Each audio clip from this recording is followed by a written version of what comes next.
The Tupolev Tu-214 aircraft is currently the subject of significant debate. Some advocate for the immediate start of serial production. Others dismiss it as aviation junk, pointing to economic unfeasibility and inefficiency. To understand the matter better, one must look from the perspective of its chief designer. Oleg Alasheev has devoted his life to the creation and development of this aircraft. His insights help explain the confusion surrounding the current state and future of the Tu-204 and Tu-214. Let us first look at the Tu-214's history and design context. The Tu-214 is the product of a long development process that began in the Soviet era. Although no longer new, the aircraft is still valued in Russian aviation due to its unique qualities. However, modern realities in economics and technology pose major challenges to its future. Chief designer Oleg Alasheev stresses that the aircraft is technically ready for serial production. Yet, it still requires major improvements. Building only 1 or 2 aircraft a year makes it impossible to achieve profitability or real technical progress. So, what are the main obstacles and difficulties? One major issue is excess weight. Compared to Western aircraft such as the Boeing 737 and Airbus A320, the Tu-214 is much heavier. This extra weight increases fuel use, complicates maintenance, and raises operating costs. Industry leaders often talk about reducing weight, but few concrete steps have been taken. Alasheev suggests cutting 2 to 5 tons to make the aircraft commercially viable. Another problem is the PS-90A engines. They are weaker than Western alternatives. For example, Rolls-Royce RB211 engines used on some Tu-204 versions can operate up to 30,000 hours before major servicing. The PS-90A requires overhauls after only 7,000 hours. Repairs are also more expensive, hurting airline economics. Service and repair support is another weak point. Keeping an aircraft reliable requires a large logistics network with spare parts and equipment. Boeing and Airbus maintain giant warehouses covering hundreds of kilometers, storing everything from major parts to small screws. Russia lacks such infrastructure.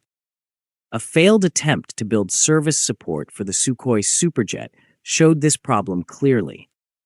As a result, airlines often drop the Tu-214 in favor of other models, even when those models are not superior.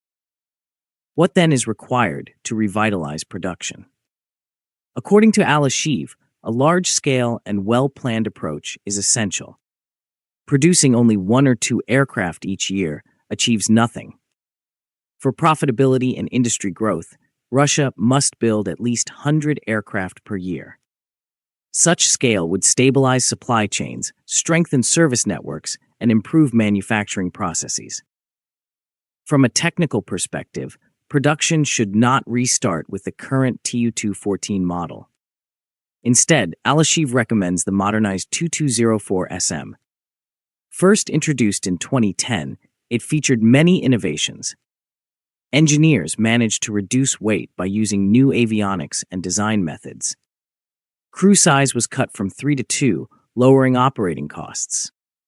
A new braking system and upgraded landing gear reduced runway requirements, making the plane more versatile. The Tu-204 SM also uses PS-90A2 engines developed with American companies. These engines are more efficient and reliable. They consume less fuel, last twice as long, and are easier to maintain. Other systems were upgraded too: fuel, hydraulics, energy supply, air conditioning, and wing controls. A new auxiliary power unit was added. Even the cabin was redesigned for greater passenger comfort and safety. Yet, all this depends on political will and leadership. According to Alasheev, such projects must be led by genuine technical specialists, not financial managers. Only strong state support and expert direction can revive Russia's civil aviation industry. To conclude, let us take the insider's perspective on the road to revival. The Tu-214 and its variants are advanced aircraft with real commercial potential. But success depends on several conditions. The design must be modernized. Large-scale production must be organized. Strong service infrastructure and engineering support must be built. Only then can Kazan and Ulyanovsk factories achieve true competitiveness. Alasheev's interview shows that Russia has the technical ability to produce modern medium-haul airliners. The real barriers are underfunding, poor organization, and weak management. A systemic approach, proper service support, technical upgrades, and qualified professionals are essential. Without this, foreign competitors will always dominate. Despite the challenges, the Tu-214 remains a proud product of Russian aviation. With modernization and mass production, it could become the foundation for Russia's return as a strong global aviation player. But this requires government, manufacturers, and designers to work together with one shared goal: the sustainable revival of domestic aircraft manufacturing.